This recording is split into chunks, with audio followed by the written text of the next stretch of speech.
My little rant, but I was like, and just like that. and just like that. It was like that was the whole bit of like I'm midway through this, and I did not plan to share. This was not in our notes. No. So I'm like, oh.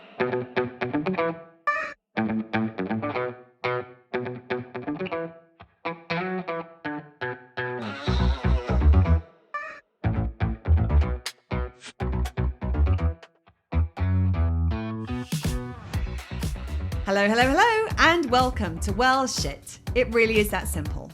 I'm Claire. And I'm Serena. On this podcast, we help you to understand about your 12 universal needs, why they are currently not being well met, how to meet them in ways that work for you, and how to consistently do so in quick, easy, and simple ways that fit seamlessly into your life. We'll also help you to understand how doing so will have a positive ripple effect in literally every area of your life. If you like what you hear, please support us on Patreon. And enjoy the show. Hello, hello, hello. Hey, everyone. At some point, we are going to record some footage of us trying to get into this setup. Because I gotta tell you, it will be some of the most entertaining footage. Like gymnastics. It really is. It's like gymnastics meets like assault course meets limbo meets course? Assault course. Oh, just realized that. Huh.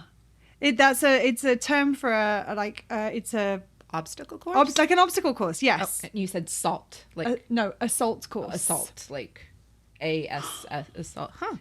I wonder if it came from like military training thing. I don't wonder if that's what it's known as in the UK. But I mean, we say obstacle course as well. Mm-hmm. But I'm like, It's another one. I feel like so frequently. Well, actually, I feel like it's interesting you just said that because I almost feel like it doesn't happen as frequently anymore because like it's always fun to get a new UK term in the.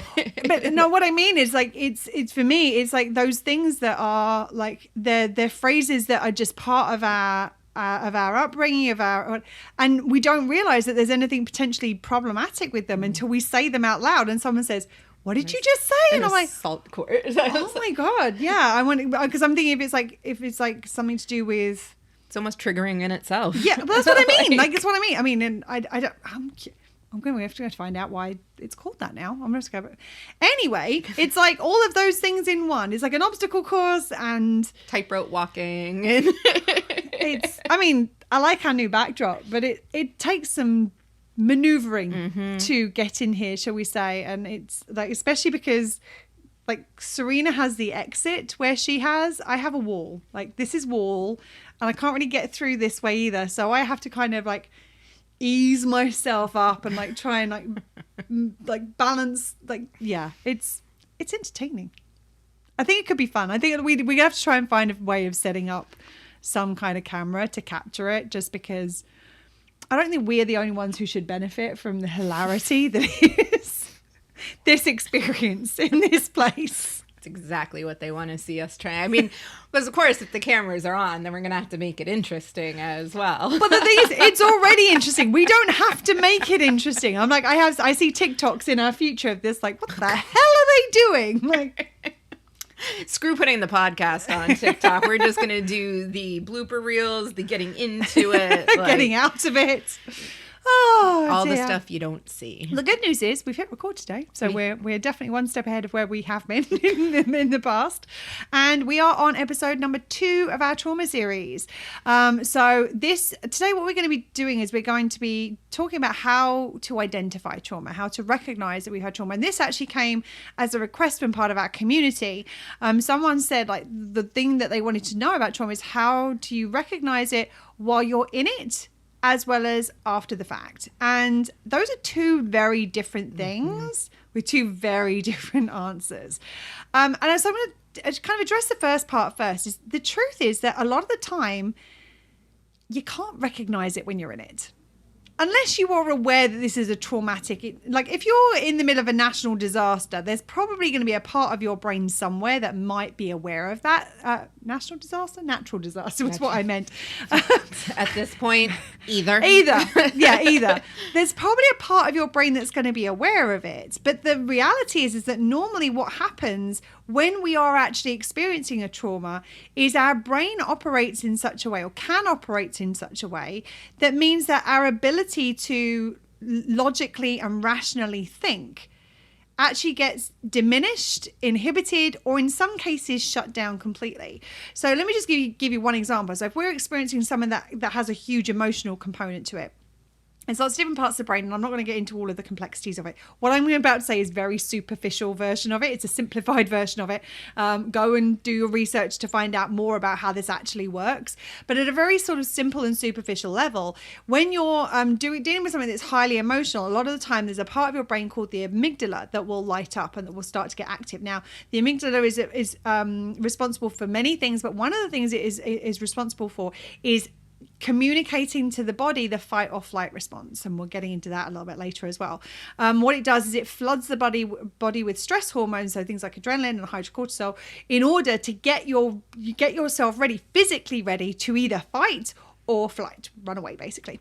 And so what happens is, if the amygdala gets how do I phrase this? Depending on the extent of the stress that we're dealing with and how the brain internalizes and interprets that stress, what can happen is the amygdala can actually do what's called an amygdala hijack. Now, an amygdala hijack involves it sending out those stress hormones and shutting down some of the part of the frontal lobes, or the elements of the frontal lobes. Now, in the frontal lobes is a part of the brain called the prefrontal cortex. Now, the prefrontal cortex is important and relevant in the processing of like rational thought, logical thinking, problem solving, etc., etc. So what can happen is the part of the brain that goes, hold on, we're in danger here, can shut down the area of the brain that allows us to be able to rationally and logically think about the situation and problem solve it.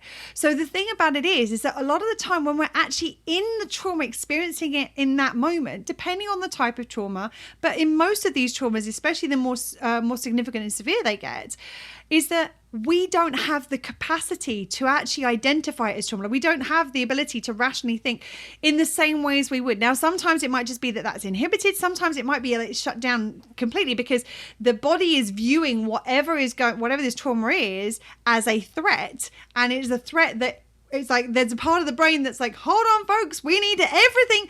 Funnel our resources to be able to fight or flight, because that's what's going to keep us alive. That's what's going to help us to survive. Now, whether that is true or not, or whether that's just how we're interpreting the stress, because we respond a lot of the time right now to an email, if it's a particularly challenging email, the same way we might have responded to a tiger. Like, it's like, well, which one's more dangerous to us? Which one's the bigger threat? And it's probably depends on the email. Yeah, well, we're probably not going to have the same level of threat from an email as we are from a tiger, but sometimes that's how our body and our brain responds to these things.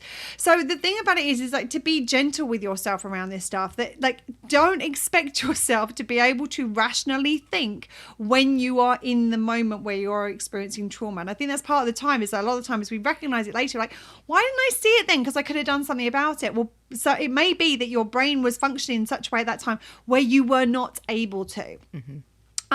So there are some indicators that can sometimes give us a bit of a clue depending on what's going on with our brain at the time. And these tend to be physical indicators in the body, things that will we might be able to notice a little bit easier than some of the other things that are going on. So do you want to like share what those physical indicators, or some of what those physical indicators are? Yeah, this is we could an exhaustive list. We could list for hours, and that's the thing. Like, actually, that brings up a really good point. We're going to give a couple of examples, but there are so many things, and each person might have different physical indicators. Like where it may be anxiety for me, it may be sweating for Claire, or your heart may speed up, stomach churning, or like this. Yeah, and it's like, and there might be different indicators in different kinds of situations depending on what's happening. So, as always, I'm going to say it this podcast. I'm probably going to say it every podcast from this point forward. Nuance. There is always going to be nuance to this. What we're speaking about here is kind of at a more generalized level that to kind of give you an idea of it. What might be specifically going on for you might be different. And I mean, again, nuance and the levels of it, because one of the examples we have is shaking. Like, I know that I've been in situations, trauma situations, where it's like, I just like, either I'm so stressed out or upset or whatever it is, you can't stop shaking, and there's like a certain level to that.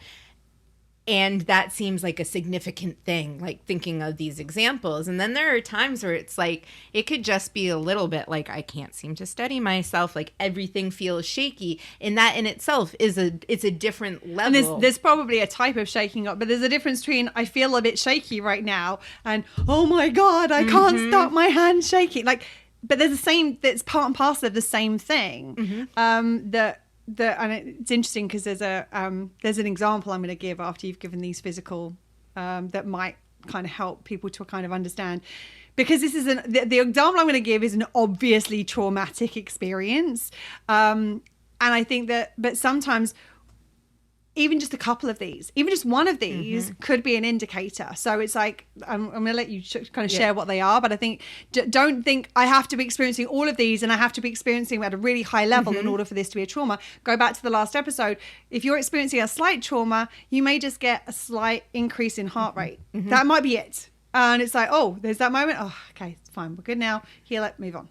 Or if you're in a significant trauma, that heart speeding up, like, you know, a little bit of like boom, boom, boom, boom, but you could feel like your heart coming out of your chest.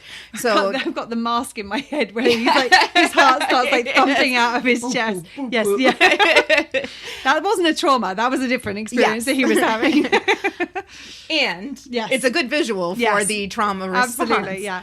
Breathing quickly. That's something that I think a lot of us aren't necessarily conscious of, like that kind of sped up breathing. That is, and very often can be, a response to trauma. And also shallow breathing as well. Yes. Like it can be like it speeds up, but just that like that kind of shallow, kind of almost like panting kind of thing. And again, extreme, it might feel like panting. Just initially, it's like, okay, I'm not taking a full breath of air right now. That can be an indicator as well. A big one for me in my past, feeling anxiety throughout the body. When I start feeling that anxiety, sometimes it's kind of at that head level and I'm feeling it in my brain. And then there's a lot of times where it goes deeper and it's like, I just feel like anxious, like I want to move, and I try shaking it out and doing all these things. So like if you're feeling that anxiety and feeling it in multiple areas as well, because I think a lot of times people identify and they're like, oh, anxiety, that's something that happens in your head, and it's like, no, that can happen through your being. Well, and actually I'm going to say that a lot of people don't realize, like, anxiety is a feeling of, I mean, go back to listen to the antidote to anxiety episode. All that anxiety is a reaction to your needs not being met in the past, and needs not being met in the present, or a fear that they won't be met in the future, or one of the above. Basically, anxiety is a reaction to a trauma in the past, a trauma in the present, or a fear of a trauma in the future, like, to put it in that context. And different people, they do experience it in different, depending on what it is. Like anxiety, I often feel it in my stomach. There are sometimes I feel it in my chest. There are sometimes I might get like tingling on my fingers or what have you. Like there's a whole bunch of different things, but something that feels that kind of unsettled, anxious feeling, no matter where it exists, that's an indicator that could be related, could be like flagging you up to go, hold on, there's a trauma that's happened or happening right now. Another one is sweating. Sometimes, like, one of the worst ones of mine. Like, sweating. The anxiety sweats. Like if I'm like feeling triggered about something, and the interesting thing, I'll let you finish about this and then I'm going to jump in. No, jump in now. So the interesting thing is that at a lighter level, it might just be that you're sweating a little bit. What I'm about to say may be oversharing, but I don't care, because we're all about being real on this podcast.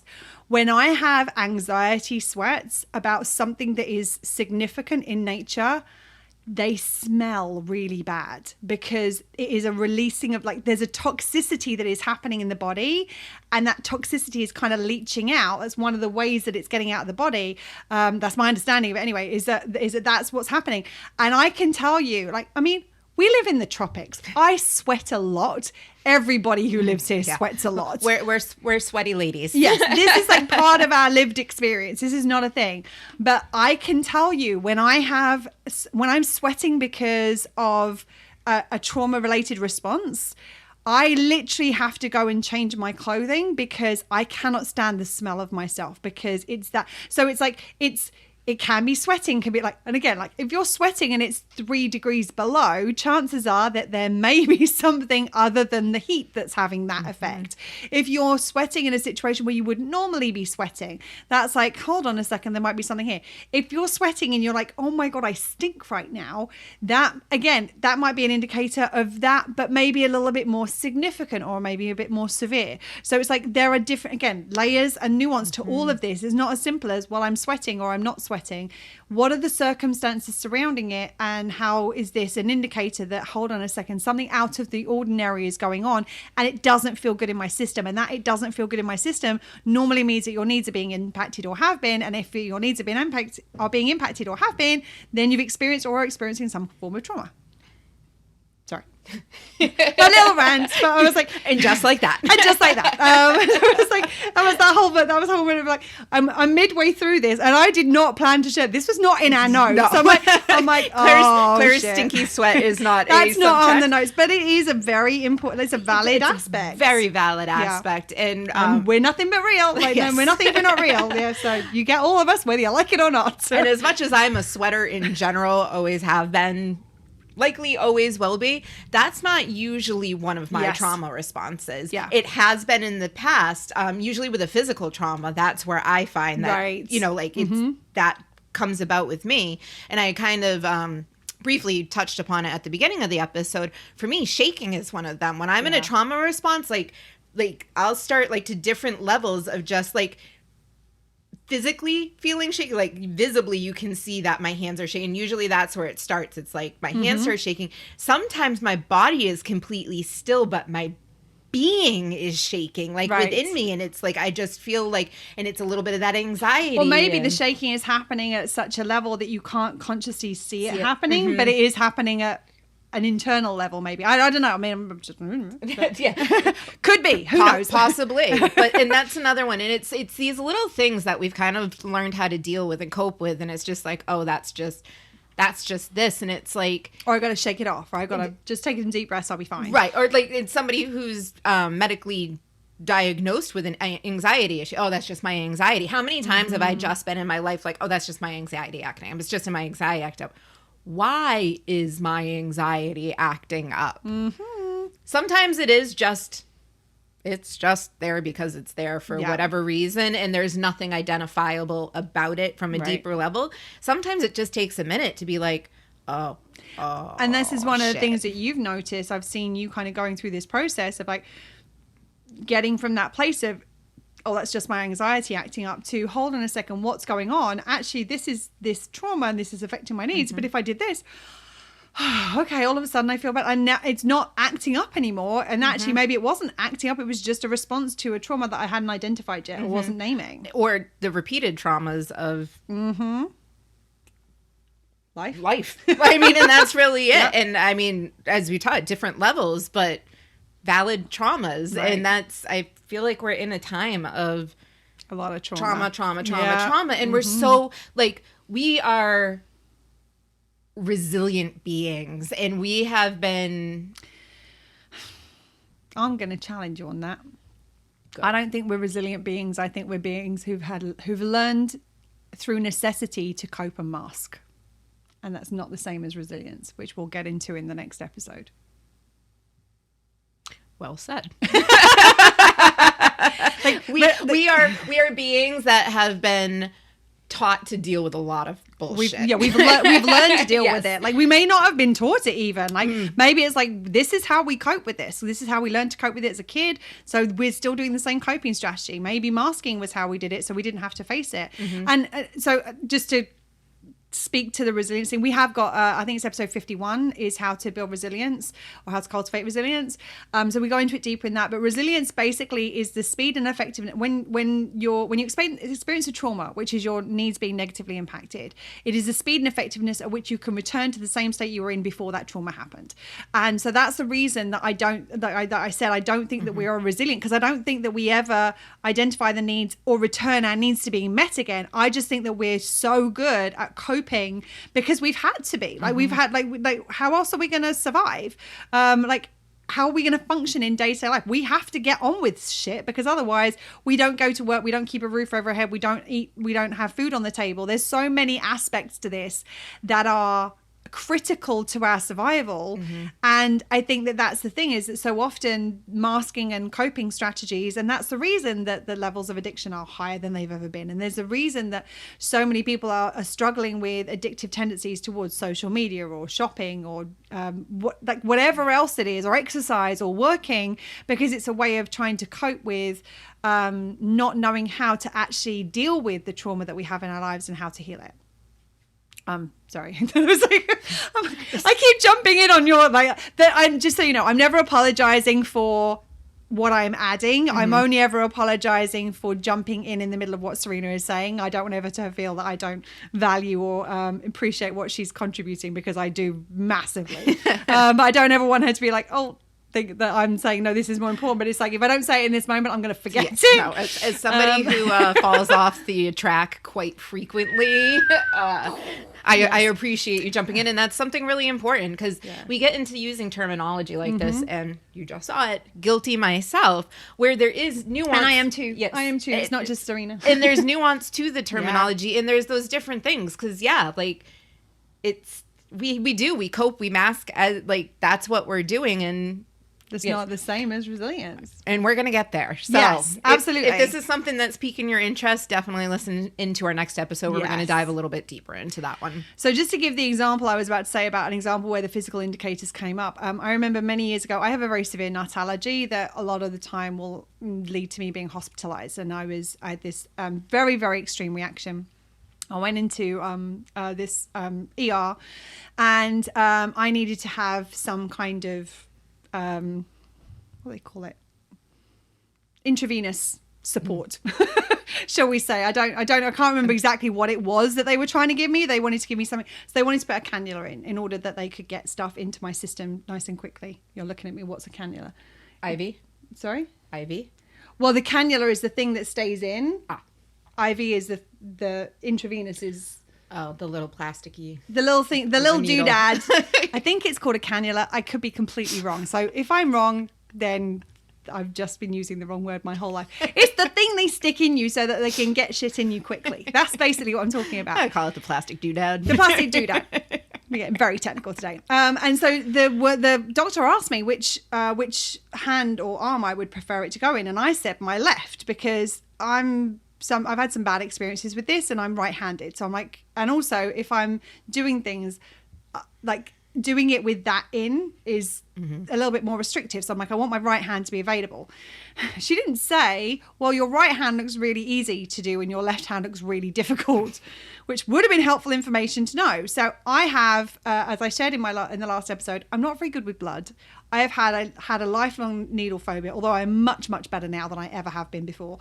I've done some work on shifting that, so that has definitely helped. But at this point, I had not done the work in shifting that. And so she tried to put it in my left arm and couldn't find a vein. And she tried to put it here and she tried to put it there. And she was trying to put it in like my wrist, basically. And she kept missing. Now, bear in mind, this was about 3 o'clock in the morning. So, I mean, I don't blame her for not being on the top of her game. But at that point, I really didn't give a shit. She just kept missing. And I looked down and there was blood everywhere. Sorry. We'll put a trigger warning on the beginning of this episode. To be like, there was blood everywhere, and I basically black out. So I pass out. So when I wake up, I don't realize that I've actually been in a situation. I think I'm waking up from my worst nightmare, because that would have been a really bad nightmare. And I literally wake up in my worst nightmare, and all of the things that we are talking about here happened. My heart sped up. I started breathing quickly. I started breathing shallowly. Anxiety, yeah, all of that and a bag of chips. Like, I was feeling all of it. I was sweating. I was shaking. Now, the interesting thing is that because I got to such a point with it, what ended up happening is that, I don't know whether you're aware of this, if you have a panic attack or a response like that doesn't get addressed, initially what happens is fight or flight happens, which all the hormones go to get you to be able to run away.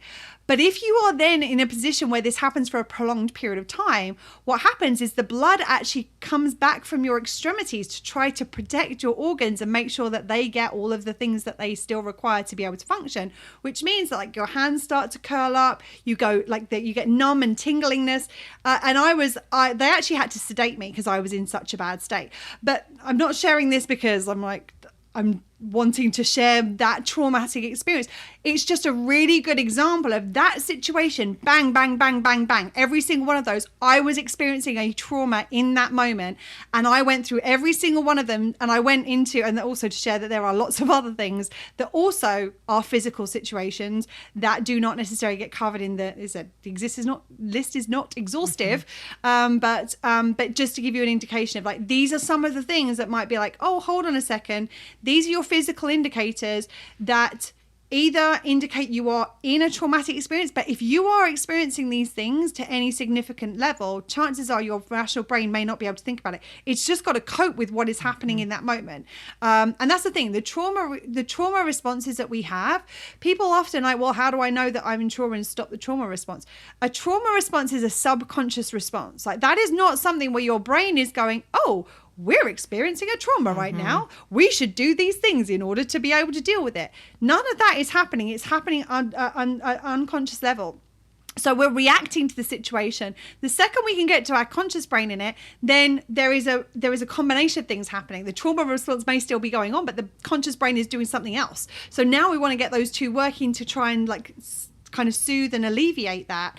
But if you notice that happening in the moment, or you notice it when you think about something happening in the past, chances are that was a trauma that you experienced or are experiencing. I'm actually going to jump in and go back just a couple of steps. Yep. In the example that Claire gave. I think this is a really important point to really kind of clarify that her trauma is valid. Mm-hmm. That situation with me, we call them bad veins, which isn't necessarily a thing, but like you could put a needle in my arm and I'm like, don't pull it up, just find the vein, poke around. I don't care. For me, what she explained, I was like, it's like, nope. Back a couple of years ago, before I did this work, before I knew about all this, I'd be like, well, isn't that an overreaction? Because for me, that's not a traumatic event. That's what happens during a blood draw for me. Right. Like I could care less to like, blood squirting out. It doesn't affect you. Yeah, it doesn't affect me, but that does not mean it's any less of a trauma for her. So I wanted to really, because that was verify, definitely not less of a trauma for right me, just because it wouldn't be for you, and it can confirm. And it's something relatively simple, and to think of how many times like trauma is negated in our lives because somebody else doesn't see it as a trauma, or it wouldn't be a trauma for them, and it wouldn't be a trauma for them, and then you can end up internalizing it. Like if she's telling me that story for the first time and I'm like, it sounds like you were overreacting to something, that's going to impact her, and then it's another layer on top of the trauma that she's already experienced. Well, more importantly, it's probably going to prevent me from naming that it's a trauma. And if you can't name the trauma, if you don't name it as a trauma, it makes it really hard to heal it. It's a little bit like if you have a broken bone and you don't name it as a broken bone and therefore heal it as a broken bone, it might heal, but it may not heal the way that it needs to in order to return to its previous function. And the same is kind of true with this. It's like we need to name it as this to be able to go, oh, this is what that is. Therefore, this is how I go about healing it, which we are going to get into in the next episode. Wow, I'm having interesting challenge with my words today. So you want to share about when, as soon as you notice those sort of physical symptoms, like what are some of the things that you can do in order to actually start to support yourself in the moment? One of the big things is to support your vagus nerve, and I believe we've talked about this in a couple of different episodes, but haven't really kind of gotten deep into it. You are much more versed on the actual, the actual vagus nerve. So I think that we shared it about it, and there was an episode. I think it might have been in the let our education or let our ignorance be your education. I think we might have covered it in there. Don't quote me on that. You'll know because it'll be in the show notes if we did. And if not, hopefully there will be another place in the show notes that will show you where I actually talked about the VU breathing. And the vagus nerve. So the vagus nerve, basically vagus means wanderer, and the vagus nerve basically wanders from your brainstem pretty much throughout your entire body. And it is the supporting and toning your vagus nerve it's responsible for the kind of rest and digest element. So it can help reduce our stress in certain situations. It can reduce the time it takes to recover from stress. It gets that parasympathetic system, the rest and digest active, and so it can lower down our blood pressure. It can lower down our heart rate. It can there's so many things the vagus nerve does. If you're a nerd like me, go and do some research on the vagus nerve. It's a really freaking cool thing. And there are lots of different things that you can do to support and to either support or to tone or activate your vagus nerve. There are two that we're going to share about right now. The first one is deep breathing. Any form of deep breathing. Belly breathing. Yes. Get your diaphragm moving. Yes. You want to feel that, like, the belly popping out, the belly sucking in. Like, you want that deep, as low and as deep as you can go. How low can you go? And it's almost like the deeper, the lower, the slower. Yeah. The more effective it's going to be. Yeah, absolutely. And for the next step up, once you've gotten your deep breathing down, the next one is... Or you could use this like interchangeably. Like, yes. It's like you don't have to do deep breathing first and then these are different options. This second one is probably a little bit more effective. So if you're in the position where you can do this, it can be helpful. Yes. I'm not sure if you're at the grocery store and you've been impacted, you want to break into your VU breathing, which is what we're going to talk about. But hell, if I'm in a situation where I think VU breathing is going to work, I don't care where I am. Yes. Like, I am going to support that vagus nerve and get myself to a good place. Yeah. So VU breathing is another example of ways that we can support our vagus nerve. So basically with the VU breathing, what you want to do is you want to get yourself to a place where you take a really deep breath. And as you exhale it, you're going to make the sound VU. And as you make the sound VU, what you want to do is try and point the sound towards your chest and your stomach. You want to see if you can feel the vibrations of it. So it goes something like this.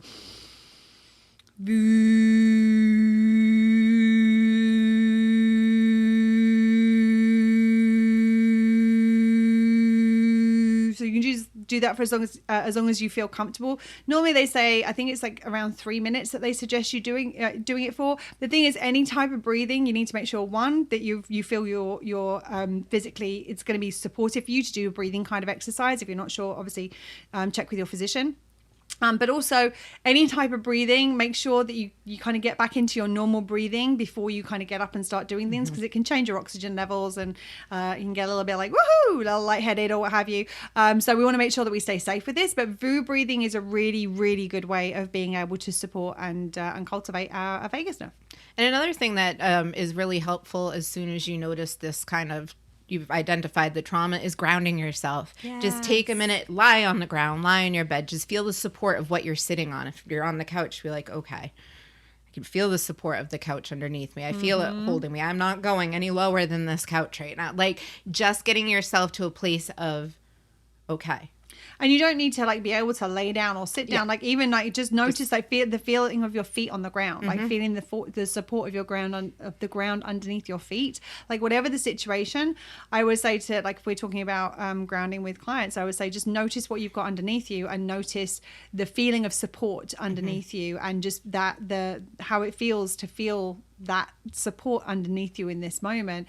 And as you take a few deep breaths, just relax into that support a little bit more, so you kind of feel that increasing of that grounding kind of experience. And try different things for yourself, because I know sometimes, like, I'll know that I want to be grounded. Sometimes I feel that I need to lay on the ground and my entire being needs to be connected with something.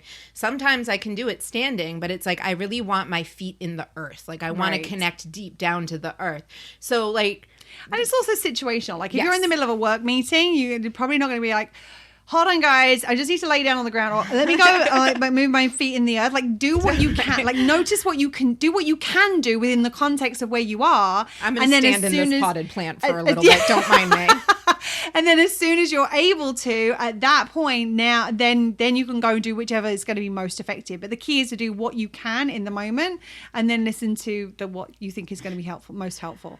I love the idea of you standing in a potted plant in the middle of a business meeting. I think that just makes me smile. Does it make you smile because it's not that far from the reality? I can totally see you doing that. Like I could be like imagine like in the middle of a client meeting, like, oh, don't mind her. She's just grounding herself in the potted plant. You're like, well, she'll be back. Meeting my needs. We live and breathe our work. And the funny thing is, I was like, actually, that's a good alternative as long as I'm not damaging the plant, like, yes. in the self-first way. Yeah, absolutely. Now, we've already mentioned 2 of the trauma responses. We are going to circle back to them. Yes. But we have 7 trauma responses in the context of needs. Yeah. And these are the patterns of behavior for us to look for in addition to the physical things that we were talking about above. Mm-hmm. But the things that we can look for to identify when we're in a trauma response. Yeah, absolutely.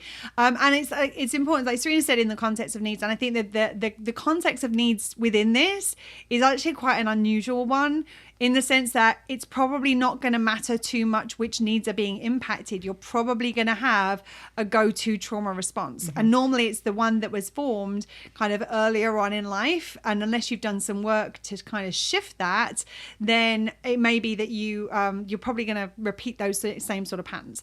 So yes, Serena said there are 7. Most people are like fight and flight, maybe fight, flight, and freeze. And then we start to get a little like, well, what comes after that then? So we're going to go through them all. So fight is the obvious one. And that is where your body floods with, as we said, those stress hormones, ready to fight. Now, that fight doesn't mean you're literally going to throw punches. That fight can just be, a great example of the fight response is defensiveness. Mm-hmm. Like, it might not be viewed as fight, but you're in that combative state. It's like being in that combative approach to whatever is going on. And if you're in that response when somebody is trying to talk to you, chances are that you're going to do that defensiveness is that response to, I feel like I'm in a combative situation right now. It could be verbally fighting. It could be emotionally. It could be like, there's all these kind of different ways it can show up. But fighting is about some kind of, I'm viewing this as a combative situation and I'm engaging with the combative situation, whether that's through attacking, whether it's through defending, doesn't really matter. It doesn't matter whether I'm doing it with my fist. I mean, obviously it matters. We don't want you doing that. Or whether I'm doing it through words or I'm doing my emotional reactions. Mm-hmm. It doesn't matter. So that's what fight is. Flight is running away, basically, like getting out of the situation. Now, again, this can take many different forms. It's about, I want to get myself out of this situation as quickly as possible. Now, that could be physically removing yourself from the situation. It could be mentally and emotionally withdrawing from the situation and shutting it down. Like, I'm running away. I'm not doing it literally running away, but I'm disassociating from the situation and I'm not going to engage with it any further. So a lot of the time, the flight thing tends to be more of a physical thing, even if that physical thing is, I'm just leaving the room right now. Like, I'm not like literally running down the road, like, I must escape. But if you think of an argument, how many times have you got to a point where you're like, I have to get out of here. I have to get out of here right now.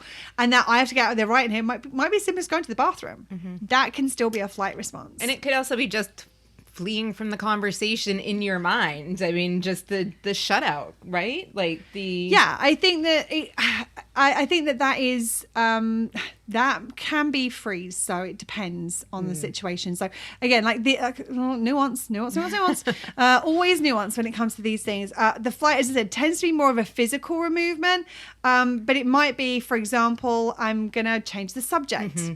Like that might be a way of doing it where I'm running away, but I'm not physically running away, but I am running away from this topic. Yeah. I'm avoiding it at all costs. You're moving something. Yes. The conversation, the topic. It tends to be more of a physical one. This one I said, like more than a lot of the others, or more than some of the others. So fight, flight, freeze is the second one. So freeze is where you get into this kind of state of mental, emotional, or physical paralysis, where it's like, I don't know what to say. I don't know what to do. And a lot of the time what will end up happening is that in this trauma response is that's when the shutdown happens. So there's a difference between I'm trying to go over here and I'm just shutting down and I don't know what to do anymore. So that the freeze is like the running away is like, I'm getting out of here. The freeze often is, I don't know what to do. I'm not in control of this. Like, I don't know how to. So if you imagine if you're in a physical situation and you literally just freeze and you can't move a muscle,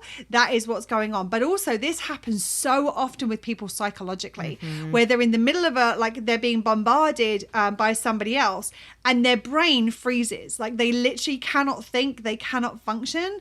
And I actually had this come up with a client recently, and I said, the second that you're in that freeze, deep breathing. The first thing to do is just deep breathing in that moment. Like, focus on your breathing, because that's one of the things that will help support the vagus nerve, that will like that's one of the coping things that might be able to start to shift.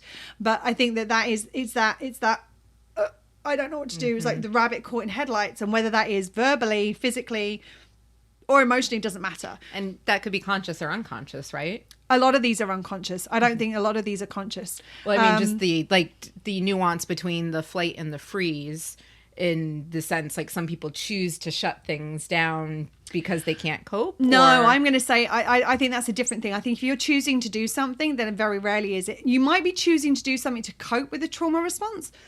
Excuse me. But a lot of the time, this isn't conscious. Trauma responses by their very nature are reactive to our unmet needs, and a lot of the times they're subconscious. So I don't think there's a difference between, a lot of the time someone might shut down the conversation or avoid the conversation. That might be a manipulation. That's a conscious thing. Whereas if you're like at that point, it's not a conscious thing. It's not something you have control over. It's not something that you're choosing to do. It is it's how your system is reacting to experiencing this trauma. And this is the reason that, as I said, it's very difficult to even identify that you're in a trauma when you're in it, because it's not a conscious process. It's not something you're doing.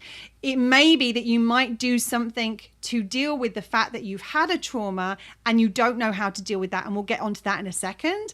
That's a very different thing to the actual trauma response itself. So you can almost use the trauma response, like, not to blow this into a bigger thing, but it's almost like the trauma responses can be used to be like cope, mask. No, because at that point you can't use a trauma response because it's not a conscious thing.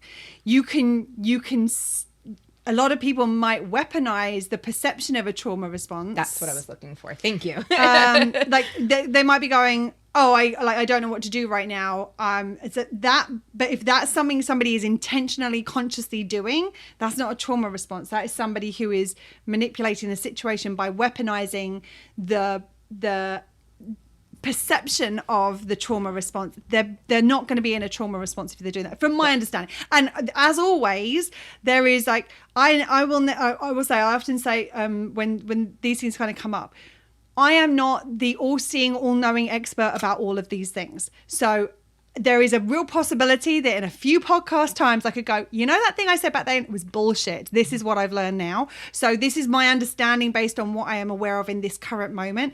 Based on my current understanding, I believe that if somebody is intentionally using something, then with the fact that there is intention and they are using it, that's not a trauma response. They are saying, I have to leave right now because I'm traumatized. But if that's something they're doing to avoid dealing with the situation because they don't want to deal with the situation, that's a very different thing to, I have to go right now. Like, I can't even think straight right now. I just have to be out of this situation right now. Now, it may be that they haven't dealt with prior traumas, which are enhancing or amplifying the reaction. This is something I used to do. So I used to be a room leaver. Like, when I was in an intense argument, I used to be a room leaver. Now, the reason for that was because of experiences I'd had pretty much throughout my entire life. It got to a point where I had to leave the room, because if I didn't leave the room, there would be a consequence to me for not leaving the room. So once I reached a certain level of anxiety or tension within a situation, I was like, I gotta go, because I didn't want to get to that point. Now, different person, different situation, chances are I would like that wasn't going to happen in that situation. But this was my response to the traumas I'd experienced previously that I hadn't healed from. And because I hadn't healed those traumas, that point I was like, I may have not got to the trauma response, but it was almost like a proactive, it was like a almost like a pre-fire of like I can see where this is going, and I know what happens to me if I stay in this situation. It's like a self-preservation thing. I'm going to leave ahead of time, but if I'm leaving ahead of time and I'm not in the trauma, I'm not actually in the trauma response. I'm trying to avoid the situation that's going to create the trauma response that would lead me to leaving anyway. So I mean, this is why I'm saying there's so much nuance around this, because it's like in that situation, I wasn't weaponizing my trauma response to hurt the other person or to get my way. It was a self-preservation thing, but because I hadn't healed my trauma, it was affecting me and the other person in the space as well. So there's a reason this is never clear cut. Like, I wish it was simple. I could be like, it's this, it's always this, and it's always going to be this, and that's all it's going to be. And the podcast wouldn't be as fun if that was the case. But thank you. Far less work for me, I tell you that much. Thank you for going into that though, because as I'm looking at these, and obviously, I mean, this isn't the first time that I'm seeing this content, but every time there's different layers, and I'm like, I've seen so many people utilize these as they've been utilized the behaviors that happen when somebody is in this trauma response, but they've not utilized the trauma response. And I want to difference. And I want our viewers to be like, just because somebody is fight, that they no, hold on. Yes, and I think there's a better way of articulating it. I'll make it clearer. Just because somebody appears to be fighting, to be doing what somebody would be doing, just because somebody's arguing doesn't mean to say that they're in fight. Mm-hmm. You can be arguing with somebody and not be in a flight trauma response. You can be leaving the room, which is the behavior that happens a lot of the time when somebody is in a flight trauma response. You can leave a room without being in a flight trauma response. A lot of the time, when you're in a flight trauma response, you're going to leave the room. But the two, they're not synonymous. Like, one often leads to the other. The other one doesn't necessarily need to lead to the first. And I think that's the thing, is that it just because there is a behavior that happens when somebody is in that trauma response doesn't mean to say that's the only time that behavior shows up. I know people who have got defensive that are not in a trauma response. They're just being a dick in that moment and not wanting to hear be held accountable for their actions. And that's a way of them trying to, like, they're still trying to protect their needs, but they're doing it in a way which is harmful to others, and we've talked about this in a previous episode, but I think that it's important to recognize that there's a distinction between the behavior that happens when someone is a trauma response and the trauma response itself. And just because somebody has utilized, weaponized, done those same behaviors does not mean they're in a trauma response in that moment. It might be, but it doesn't necessarily, like, causation does not, correlation does not equal causation. So just because there's a correlation, because the two things happen at the same time sometimes, does not mean that that's the cause of it. And it's important to find out what the situation is, as opposed to assume one way or the other. Mm-hmm. Does that help? Yes. Sorry. I could just see there's a slight, I think we're getting confusing in sometimes how we're processing it, like it's coming out as we're processing it, not necessarily the easiest way for everybody to understand. Mm-hmm. So fight, flight, freeze. We've done the first three. The next one is fawn. So this one is normally, I think this is almost always, I hate to say always because it's an absolute, and I don't know about all the situations that ever happened in the history of the world. So, but almost always fawn is a situation where it involves another person. So the trauma is being caused by another person and their behavior in some way, shape or form. Whether intentionally or unintentionally is irrelevant. But if it's being caused by another person, fawning is this kind of placating the person who is causing the trauma with a view to try to get the trauma to stop.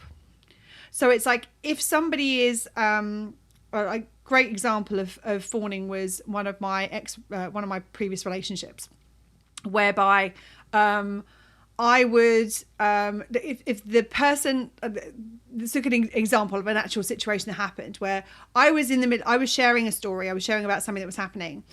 They interrupt me midway through the story in order and to respond. They respond to not the thing I was going to say, to what they thought I was going to say. And I respond going, well, no, that's not what I was trying to say. What I was going to say is this. And they used to get angry with me when I did that. So how I would do it in that moment would be, I'd be like, oh no, I know it wasn't like, I know you didn't mean to, and I know this wasn't your intention, and I can see why you would think I was going to say that, but actually what I was going to say was this, and like, there's a lot of this like fawning, this kind of placating of like going above and beyond. I know of somebody else, an example that happened with somebody else I know, was that they were dealing with somebody who was very difficult in a work situation. And they wanted to be able to ask this person to do something because it would make the entire team much more effective. But because of the way this person tends to react and respond, they would react and respond in a way that would cause trauma. They would be abusive or offensive in how they would respond. So what they did before the response even happened was they were preemptively fawning, where they were preemptively like, are you okay? And I'm like, yeah. Like, are you feeling well? Yeah. Well, is there any way that you might be able to do this just for me? Because this would be really helpful. Like, and that, like, it's a preemptive, like, I'm going to try and do this because I see the pattern here. And if I trigger them, which is not actually a thing, if I say something that they respond badly to, I'm going to have to deal with the trauma. So I'm going to do this ahead of time to try and make sure that I don't have to deal with the thing, which a lot of the time doesn't work anyway, and they end up behaving the way that they were going to behave anyway, which then often leads to more fawning, which is like when they were like, what the hell are you talking about? Like, who are you to talk to me like that? Oh, no, I didn't mean to. Like, I know you know what you're doing. And it's that kind of energy, and it's like I'm trying to placate this person to stop them from traumatizing me or anybody around anymore. The next is flood. So flood is where our body floods with a specific emotion. So that might be, it doesn't really matter what the emotion is, but where we're in a traumatic situation and we just get flooded with this like grief or sadness or anger or whatever it is. And it's important to say that some of these can sometimes act in concert with each other. So it may be, for example, that you get flooded with anger and then you go into fight, or you get flooded with anger and you go into flight. Like there's it's not necessarily distinct. A lot of the time there tends to be like a dominant one that we, as I said, that we say kind of go to. Mm-hmm. So it may be that we just get flooded with emotion and we're just in that emotion in the situation. We can't really do a huge whole heap of other things. Now that could look like freeze, because it may be that we're not really engaging, but actually what we're doing is we're deep in the process of just experiencing the emotion that we're being flooded with. The next one is fatigue or flop. So fatigue, the fatigue flop is generally about like the body kind of wanting to shut down. So fatigue, a lot of the time, like people will get sleepy in trauma, where it's like, actually, I just want to go to sleep. It's a self-preservation thing of like, I want to disconnect from what's happening right now. But the flop kind of variant of it is more like that, like I can't do anything. Everything's hopeless. So there's that like, it's like that kind of physical, mental, emotional representation of just giving up. That's what that happened. That's what the kind of flop variant of that looks like. It's a literal body flop. Yeah. Or it might not be. It might not be literal, yes, but like that. Like it could be a literal body flop of like, I just give up and I'm a puddle on the floor right now and there's nothing I can do and there's nothing I'm going to do. Or it might be that happens internally and outside they're still there, but internally it's that, I'm sorry for the sound effect that went with that. And the sound effect that went with that. We have to be careful not to move. The whole setup comes down because we're flopping about the couch. Yes. And then the final one, the seventh one, is friend. And so this is where there's a distinction. A lot of the time I think people sometimes get a little bit confused between friend and fawn, because both of them involve other people. Now fawn is very specifically about how we are responding to the person who is causing the trauma or we think will cause the trauma. The friend is, I'm going to react in such a way where I'm wanting other people to come and rescue me from the situation. So it's not about the person who is causing the harm. It's about responding in such a way where I'm engaging everyone around me to help me to deal with it so I don't have to deal with it anymore. So there is, while they both involve other people, there are distinctions in there. So that's kind of as I said, the seven. You tend to find you'll have a go-to trauma response, and it tends to be the one that kind of formed very early, that will tend to be your kind of go-to. But it doesn't really matter. Like there are, as I said, like honest, like I used to go through them. Like when I think about like when I was a teenager, my go-to trauma response is always fight. Like that was my first step. And then when fight caused me more trauma, I would flight. I would leave.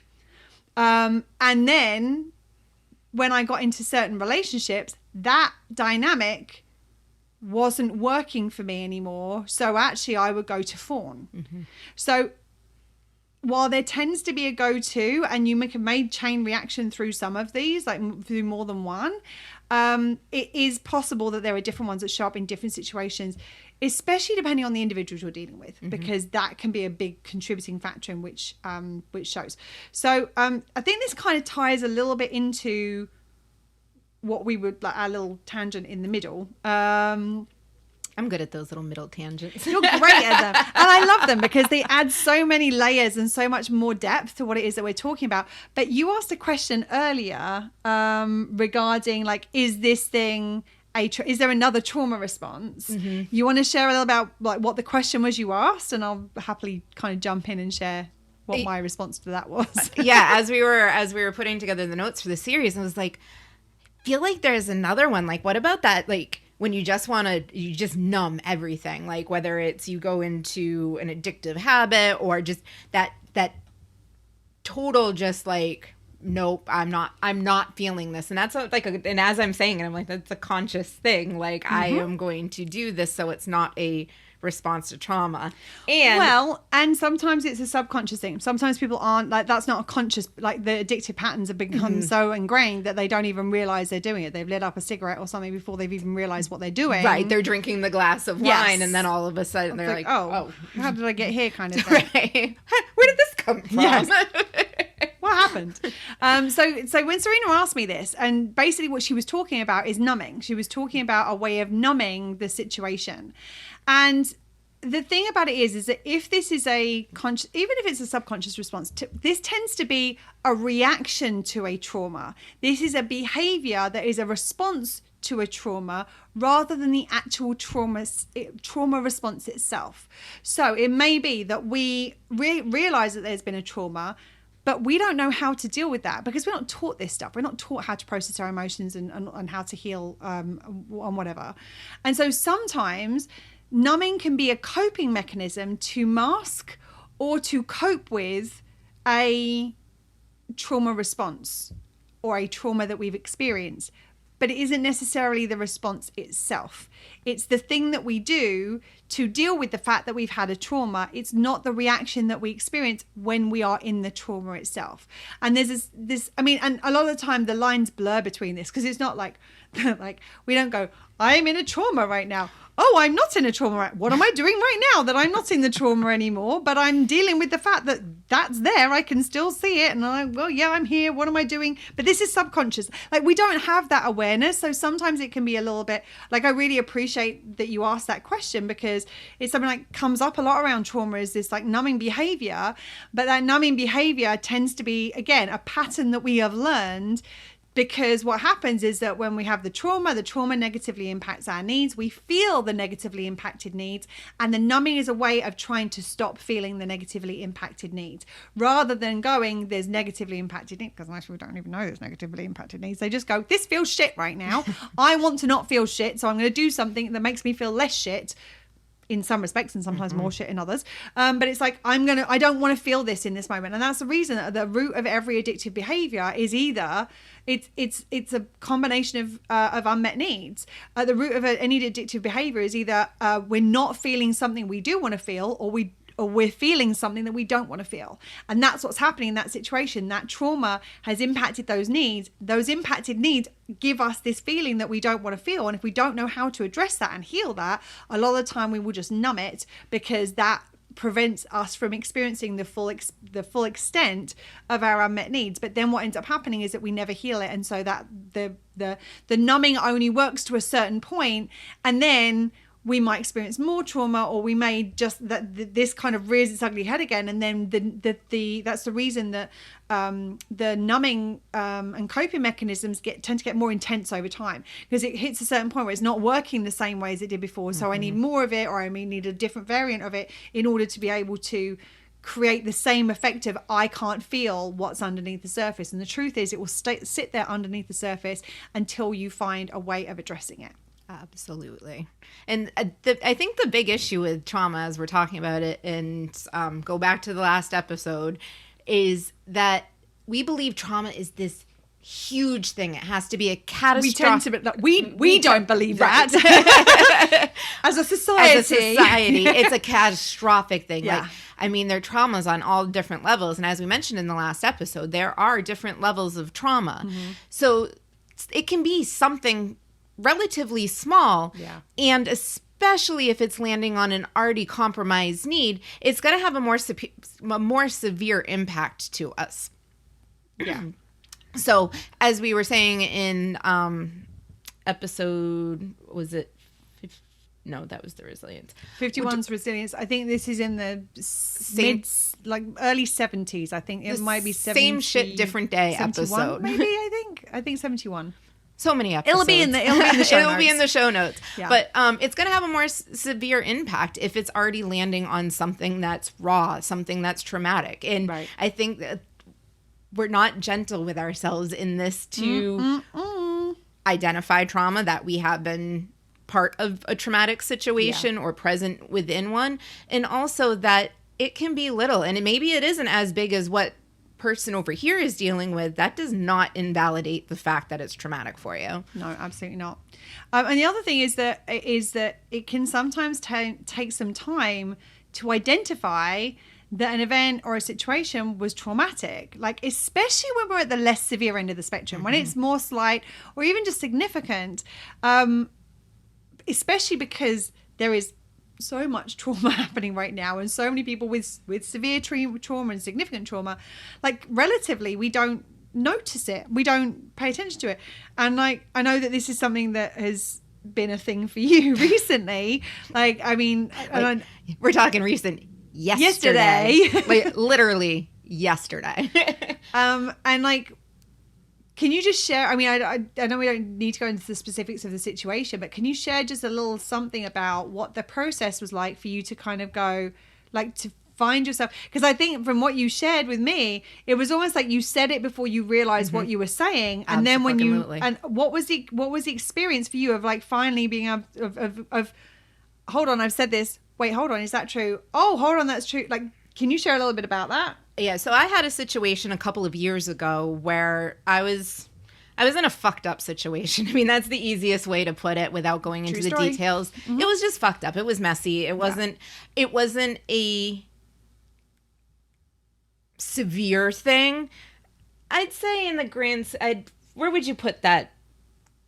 Probably there's so many things that play into it. I think the thing about it is that because it compounded on a history of already present trauma that was both slight and significant over the years, that where it was landing, even if it was slight in the moment that we're talking about, like the specific situation we're talking about, it was probably landing as significant. And even if it was significant, it was landing as severe because of that legacy. And sustained because of that it was legacy. Still part of that thing, yeah.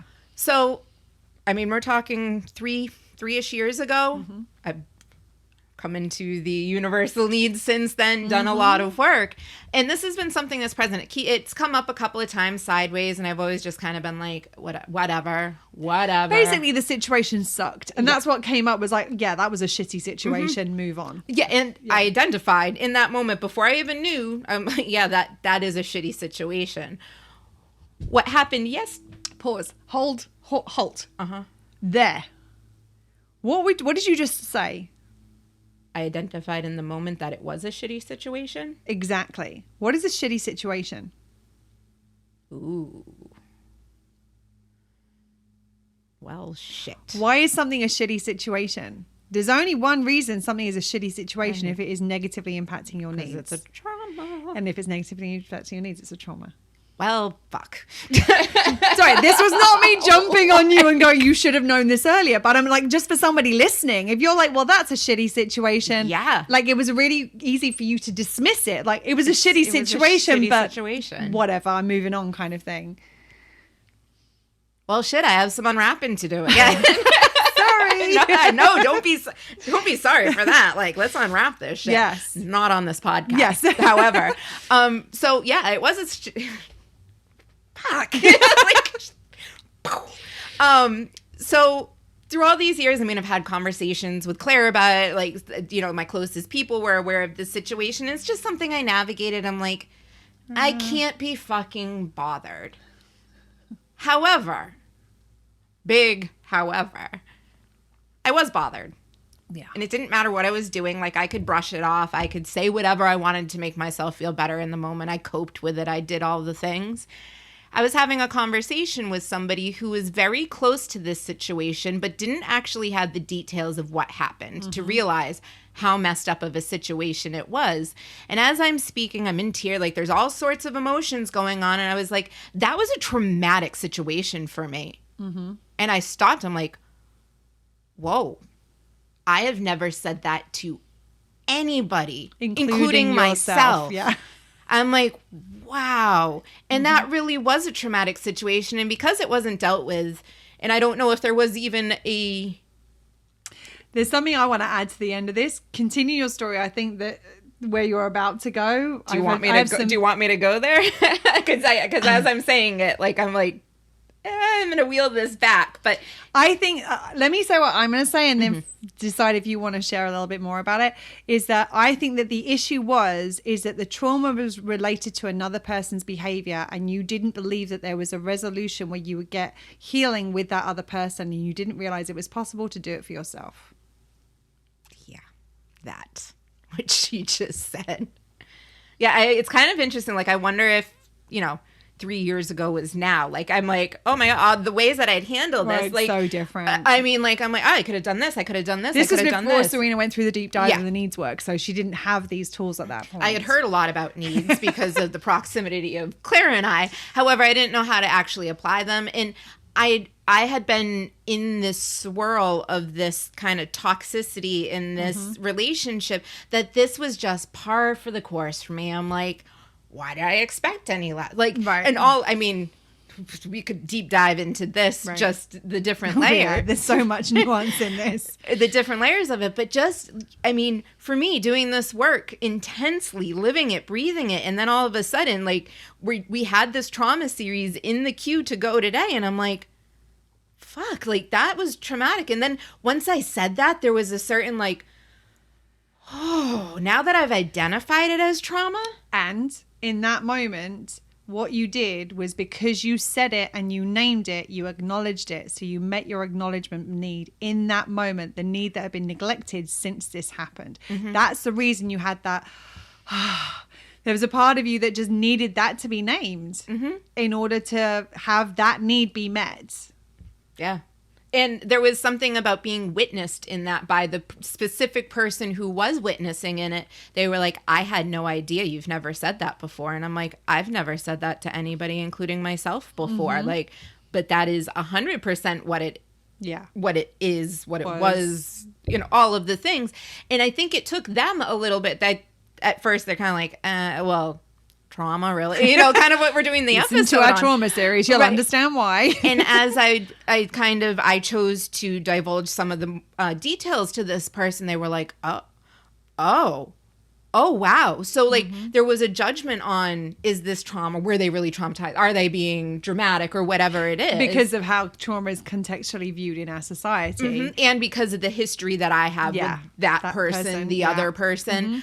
But to just like, it's interesting on this journey of needs. Like we're still in the process. Like we do this every day. So yeah, there are times where all of a sudden I'm like, oh, how long have I been living with this trauma? Okay, well now I see why this affected me and this affected me this way, because I'm just layering on this huge wound that I was like, oh, that just comes, that's a wound that I get because this person's in my life. Like, nope.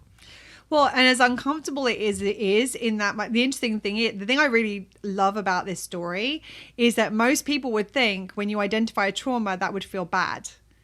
And in actual fact, you felt relief. Oh my, it feels so good to name that for what it was. And also means that now you can do something to heal from it, which doesn't need this other person's involvement. Like, I know what my steps are. Yes. Like, which we're going to share in the next episode. Yeah. And it feels, I mean, and that just feels, it's like, oh my, for 3 years, this has been like a cloud. And we talk about the orbits and, you know, that the orbits switched with this situation. And the relationship orbits. The relationship we'll share orbits. that in the show notes, the episode we talk about that.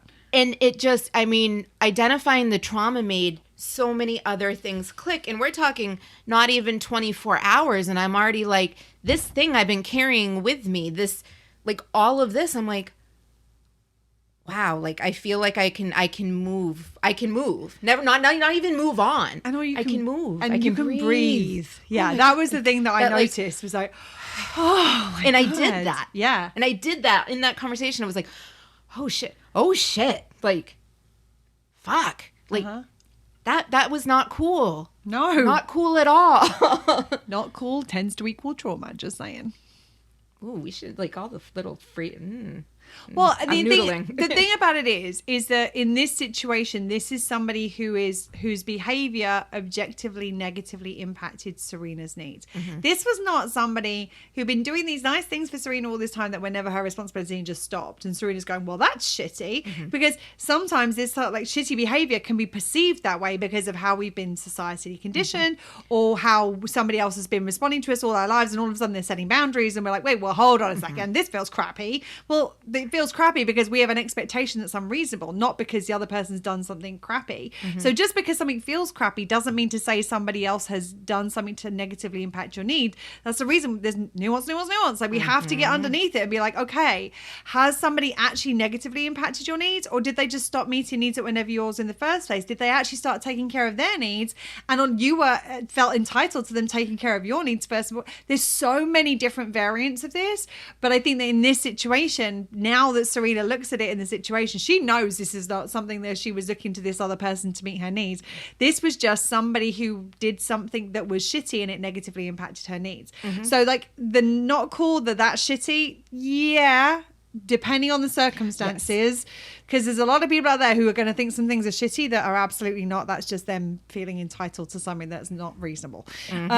So like we need to make sure that we are being clear about that. But in this situation, certainly, and so often those things that we say were like that, they're ways of trying to and actually, I want to move on to the next section, because actually what we're doing is we're downplaying. And this is exactly what we're getting into. This is the next piece that we're going to talk about today, is that one of the pieces of feedback we had from one of our community members was they said that I guess I tend to downplay trauma. So seeing it for what it is a really important step. So in order to yes, we need to figure out what we do when we're downplaying. We also need to figure out, why are we downplaying? Why are we doing this?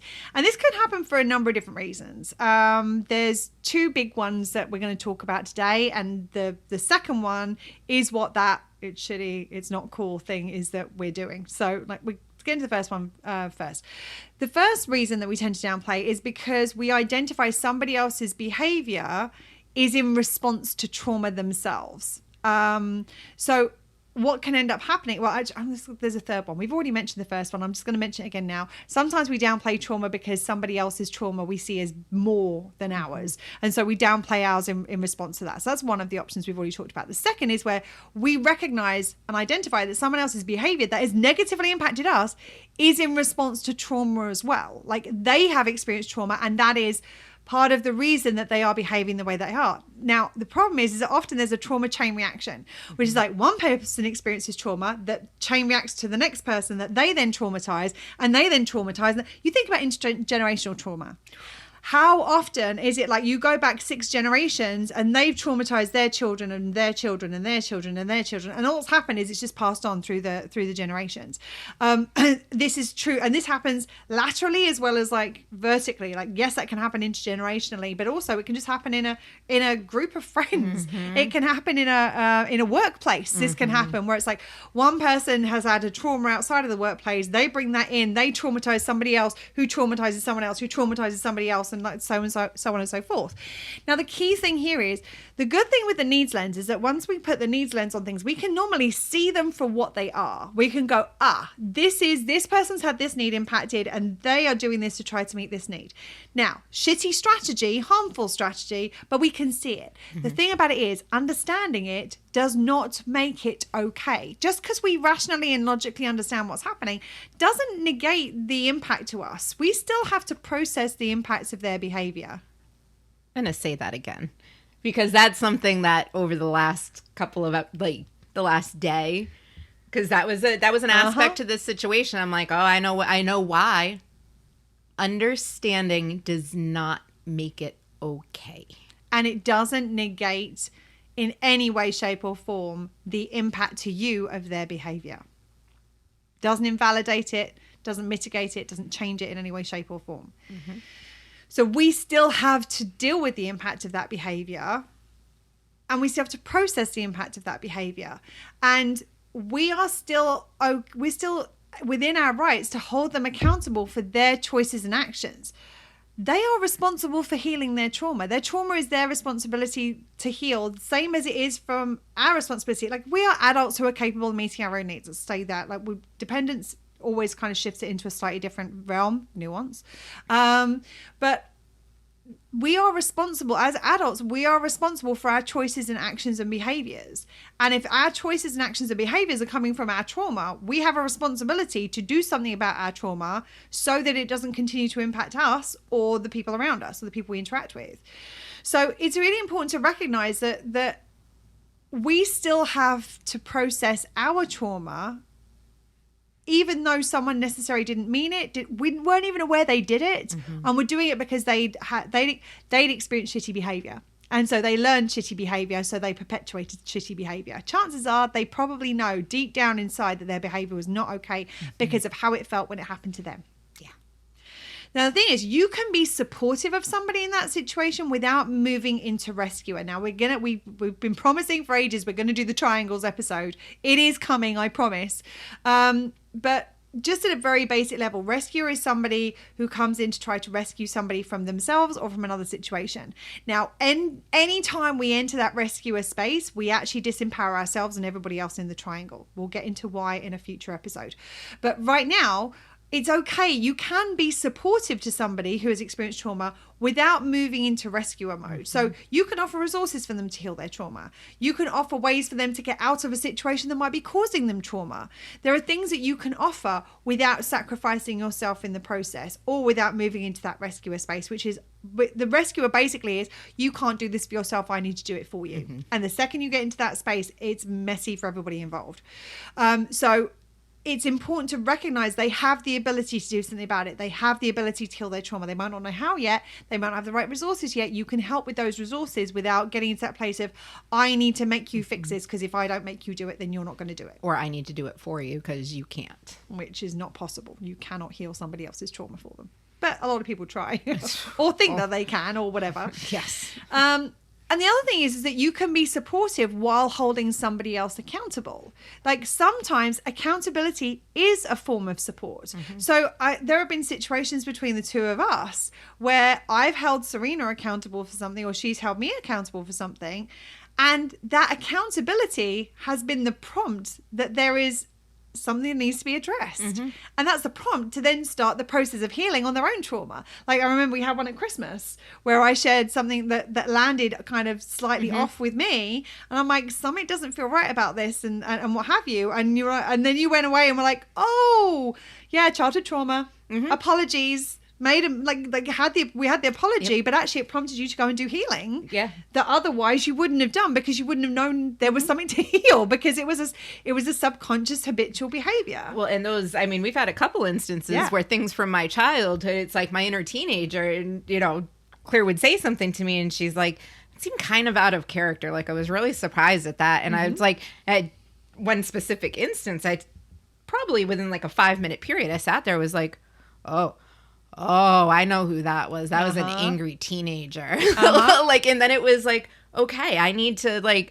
and I went back and it's like, okay, I did some inner child work. And it was, it was that one prompt, and having her say that to me, I had no no clue after the fact that that's what was happening, because we were still in a jovial space. Like, it wasn't like a night ending type of thing. And I don't think anybody else probably even realized it was happening. Yeah. But if Claire hadn't pointed out, like, this didn't feel quite like in alignment with, you know, us, me, you, how we are, how we do. And I was like, oh, well, look at that sneaky little girl coming up. Right. Absolutely. Absolutely. I do think it's hilarious. Like, I'm just having a little moment of like, we had a conversation this morning where we thought, well, these trauma episodes, they might be a bit shorter. Maybe that would be a good thing. I'm like, nope. But important stuff, and this is an important topic, so it's important that we include the things that kind of come up as they come up. So there's one last thing I want to talk about in terms of downplaying, and that sometimes downplaying trauma is a way of trying to protect our needs. Shitty strategy for how to do that. It's not a good way of doing it, but it's a subconscious way of trying to negate or minimize the impact to our needs of identifying the trauma. So Serena's saying, well, that's not cool. That's a kind of a way of like softening the feeling around what the trauma actually is, in the hope it will soften the impact it's had. It makes no difference to the impact whatsoever. You can't trick yourself as much. You can tell yourself up and down. You can trick yourself at a conscious level, and people do a lot when it comes to needs, but subconsciously it will always have an impact. Always. So let's give you an example of like some of the needs that might come up. So for example, security need. When we name our trauma for what our trauma is, sometimes we realize that we weren't safe in that situation. So we might feel overall less safe. So it might be like, oh, hold on, we don't want to name the trauma that's just happened to us because we feel less safe in that moment. And there's I don't know why this is coming up, but we're going to need to make sure we put a good trigger warning of this episode as well. I saw a clip from the Brooke Shields documentary the other day where she was sharing about the sexual assault that she had. And she went afterwards and spoke to a friend of hers, and he said that is what it, like, he named it for what it was. And I can't remember exactly the word she used, but it was something to the extent of, I can't allow that to be true, or that can't be true. Like that's like for me, I can't acknowledge that that's what it is.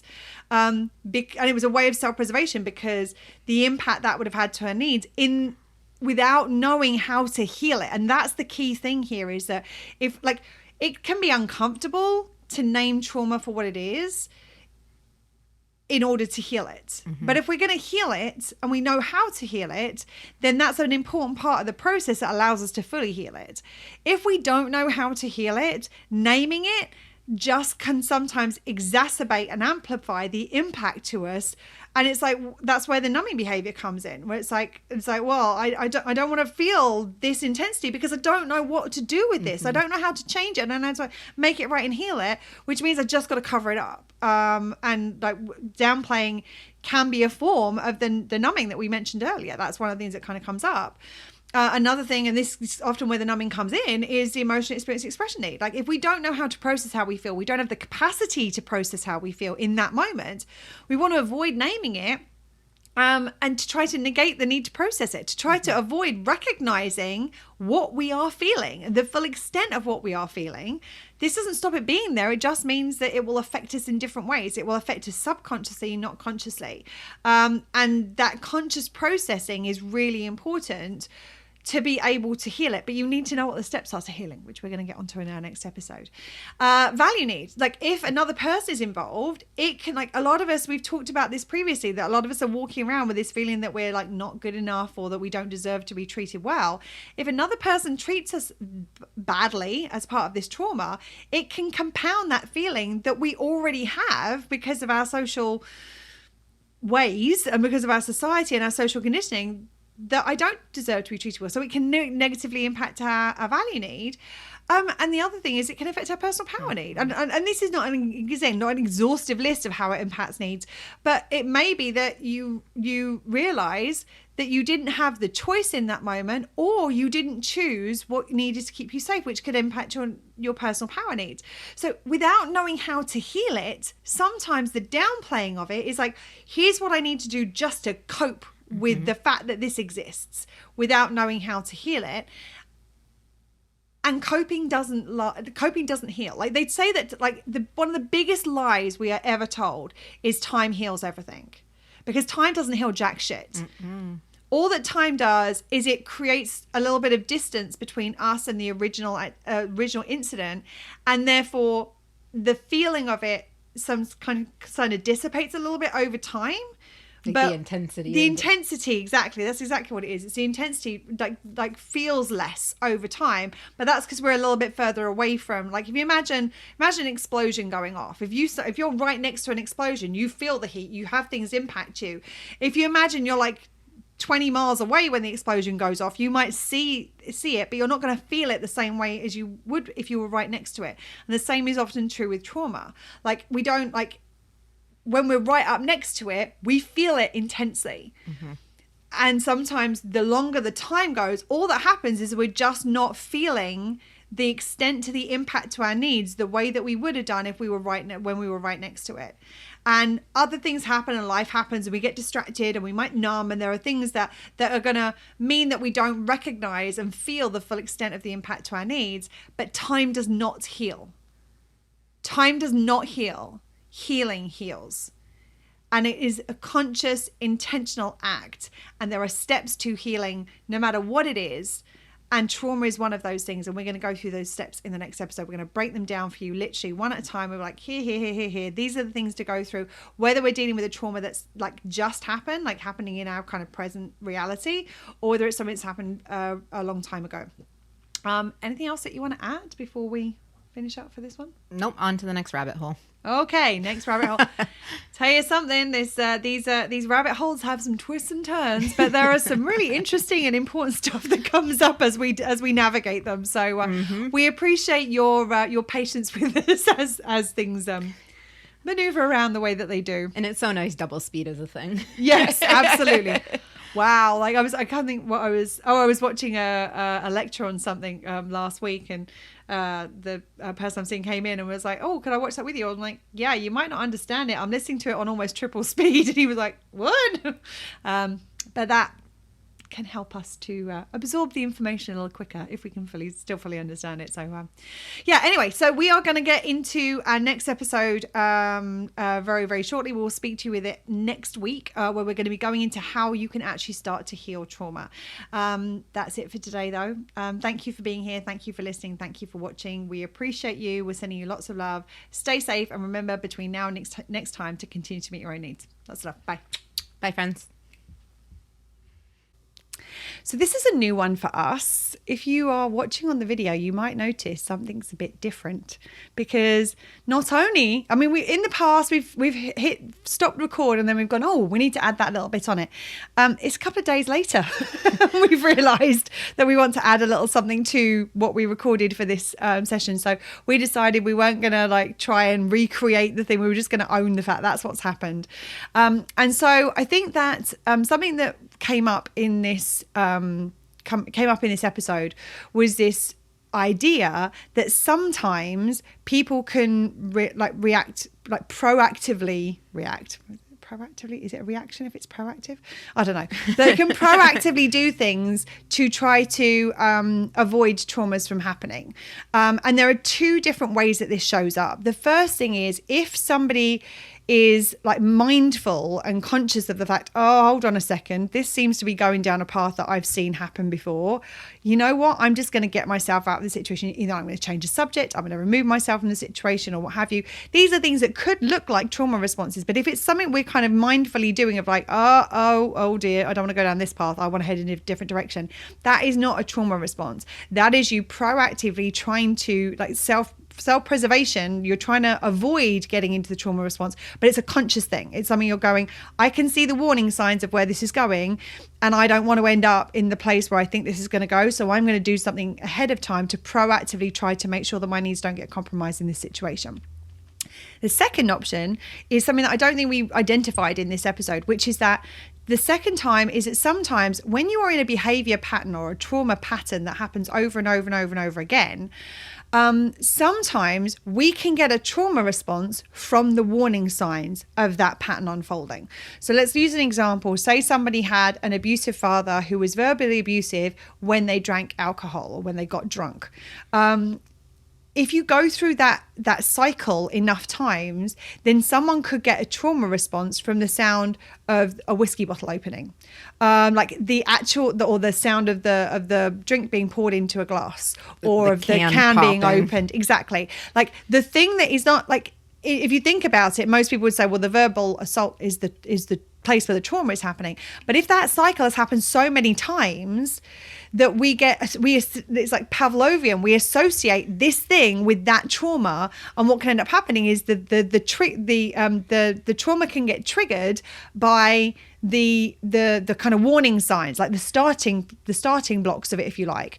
We don't have to get to that point for the trauma response to be happening. And at that point, it's that subconscious shit. Like we're reacting, our body is reacting from this perceived threat, and it is at that point it is an unconscious, subconscious trauma response. So that's the thing that I kind of wanted to add in addition. But I think you might have a little bit of a question. Yeah, sort of sideways to this, right? Yes, I do, and it is kind of a sidestep. Taking the situation of outside looking in on an abusive relationship, like there seems to be a lot of times where it's like you can't, not being in the situation, you're like, why are they doing this? Mm-hmm. Or you see somebody in a relationship with their significant other and you're like, why are they fawning all over this person? Or it's placating them. Yeah. Why, like and it seems like going through the 7 trauma responses, like some of them actually seem like they're having trauma responses every day and all day, every day. All day, every day. And it's like, that doesn't, I know that's not the case, but there seems to be a little bit of like, what is that actual difference between the trauma, like a trauma response and what's happening? Yeah, and I think that, I mean, you phrased it like when we were talking about it earlier, you phrased it really, really well, where somebody on the outside looking in goes, why are they doing that? Like, why are they placating this person when this person is not behaving in nice ways? Mm-hmm. And I think that there is a difference between somebody being in the trauma response. Now, being in the trauma response tends to happen when the situation tends to start escalating, or when there is a very specific trigger that is linked to that behavior. So as I said, like the can opening or what have you, or when, as I said, the situation starts to escalate and they can see there's only one destination we're heading to based on past experience right now. And in that moment, that is when the trauma response like is going to be active. So in that situation, you'd be like, oh baby, I'm so sorry. Yeah, I know that was all me, blah blah blah. And they can, and all of that sort of stuff, that would be the fawning trauma response. However, there is a difference between that and somebody who has learned because of traumas they have experienced, and they have started to form behaviors to try to prevent those traumas from occurring. So this is where, like, for example, the example I gave that I would give in this would be maybe something like a domestic abuse situation, where, for example, somebody has the intimate partner has provided verbal abuse when somebody has been out with their friends. And what's happening in that situation and the reaction to that behavior, that not in the trauma response itself, there's when that verbal abuse is happening, that is the trauma response is going to be active. But maybe a little bit later, they kind of start to think, and they're like, well, maybe I shouldn't see my friends as much, because if I won't see my friends as much, then that situation isn't going to be present. So I'm not going to experience that abuse. So I'm not going to have that trauma. So part of this is like sometimes this can be a proactive attempt to try to preserve our needs from being impacted. So we try and start to do things, and we start to like engage with these behaviors as a way of trying to stop our needs from being impacted. So it might, but the challenge is that we can actually compromise some of our needs even more so in trying to protect other needs. Mm-hmm. So for example, in this situation, like we may be compromising our emotional experience expression, our value need, and our personal power need by saying, well, I'm not going to see my friends to try to prevent this situation from happening again, because the situation compromises security needs. So there's this like, oh God, I've got to do whatever I can to stay safe. And actually this seeing, so the internalized logic is seeing my friends made me unsafe, therefore I'm not going to see my friends to keep me safe. Now the reality is that's not true. This person and their choices made you unsafe. It had nothing to do with you seeing your friends, but that's a lot of the time how it gets internalized and how it gets processed, and that's the reason we make those changes. Now the problem is that actually, because it had nothing to do with seeing your friends, it was the choices of this other person that made you unsafe, and how they were internalizing things and their entitlement to be able to control what you're doing or what have you, that caused this. Actually, by distancing yourself from your friends, your security need actually is more at risk, because you may have your friends might be the ones to say, is everything okay? Do you need any help? Do we need to start looking at a way of getting you out of this relationship situation? Can I do anything? Can I access resources for you that might help you to figure out how to get out of this sort of thing? So in actual fact, trying to keep our security need met sometimes can create more isolation, which can actually then make us more vulnerable to our security need being compromised in the future, because it was never about the friends, which means that same situation is going to happen again about something else, because it was not about that. It was about the individual in question. So there is a difference between being in a trauma response and forming behavior habits in response to a trauma having happened as a way of trying to proactively prevent your needs from being compromised in different situations. This is obviously just one example I'm giving here. There's many, many, many different ways that this shows up. But that's a lot of the time why when people are like, why are they doing that? It's and again, a lot of the time this is not like a conscious thing where it's like, I need to stop this from happening again. There's kind of this subconscious processing that goes, well, doing this equated to that, so I'm not going to do this anymore. Or when this was happening, when I did this, it calmed. So I'm going to do more of that, like all day, every day, to try to prevent that from happening in the first place. So that's the kind of distinction between the two. Does that make sense? So what you're saying is there's nuance. That.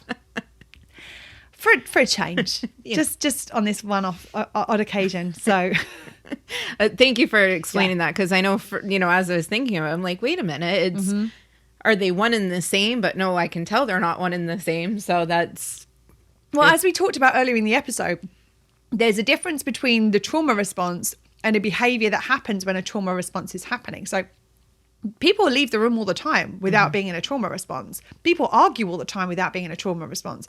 In certain situations, that is the flight trauma response or the fight trauma response. And exactly the same is true with this. Like, people can fawn over another person without it being a trauma response. I mean, you just see how some people are with celebrities. Like, that's not a trauma response. That's just them fawning. And so it's important to recognize the distinction between what is a trauma response, what is a behavior, and what is a behavior that has formed in response to the fact that the trauma has happened in the past. All of that. Okay, I think we're good. Anything more before we finish up? That's it. So that's it for now. Until the next episode, when there's going to be another edition, because we realised that we missed things on 2 episodes. So spoiler alert, there's one of these on the next episode as well. So watch out for that. But between now and next time, remember to take care of yourself, stay safe, and remember between now and next time to continue to meet your own needs. Lots of love. Bye, friends. That's it for today. If you like what you heard, please subscribe, rate, and give us a written review, as it will help more people find us. And remember, the first step to healing trauma is identifying it. Well, shit. It really is that simple.